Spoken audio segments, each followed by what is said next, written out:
Hello guys, welcome back to my new blog. So सबैलाई स्वागत छ मेरो अर्को भिडियोमा। मैले युट्युब च्यानल स्टार्ट गरेको गाइज 2 हप्ता भयो। 2 हप्ताभित्र मैले टोटल 31वटा भिडियो अपलोड गरेको छु। 31वटा भिडियोबाट मैले 4 सब्सक्राइबर्स गेन गरेको छु। अहिलेसम्म कमेन्ट चाहिँ गाइज एउटा आएको छ। मेरो कन्टेन्ट चाहिँ ऱ्याप सङ हुन्छ। म आफै ऱ्याप लेख्छु, आफै ऱ्याप गाउँछु। अहिलेसम्म गाइज मैले बिट बजाएर ऱ्याप गाएको छैन, किनकि मसँग बिट बजाउने सामग्री छैन। सो गाइज आज पनि मैले ऱ्याप ल्याएर आएको छु।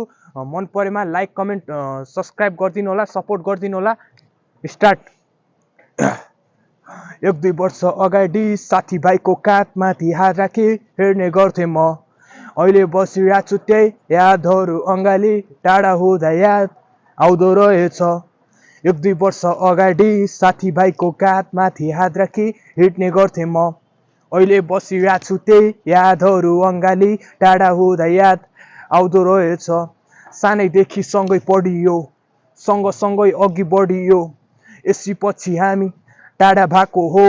सँगै पढ्ने साथी पास, तर मेरो ब्याक लागेको थियो। साथी सहर छिर्दा मलाई एक्लो महसुस भएको थियो। त्यसपछि गेम खेल्ने नसा लगाइयो। जहिले पनि क्यारम बोर्डको गोटीतिर ध्यान जान्थ्यो। घरमा भने बाउआमाले ल्याङ हान्थ्यो।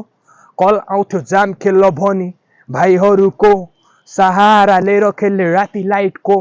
2 महिना लगातार यसरी नै टाइम बिताइयो। चाडपर्व दसैँ तिहार मनाएर सिधियो। टेस्ट गर्न मन लाग्यो मलाई मेरो दिदीको, कलेज जोइन गर्ने भनी सहर छिडियो। यसरी नै बाल्यकाल यही बिति गयो।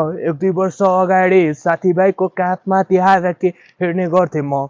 अहिले बसिरहेको छु त्यही यादहरू अँगाली, टाढा हुँदा याद आउँदो रहेछ। 1-2 वर्ष अगाडि।